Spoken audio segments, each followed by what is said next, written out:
ধান না গম কার পুষ্টি বেশি? অনেকেই জানতে চায়। সংক্ষেপে উত্তর, গমের পুষ্টি সাধারণত ধানের থেকে বেশি। গমের পুষ্টি কেন বেশি?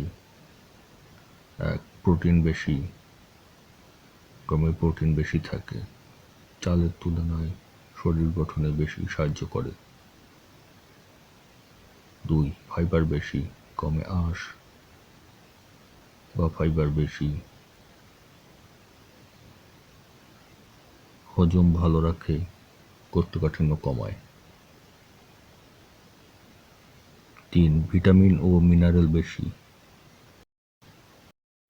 গমে থাকে আয়রন, ক্যালসিয়াম, ভিটামিন বি।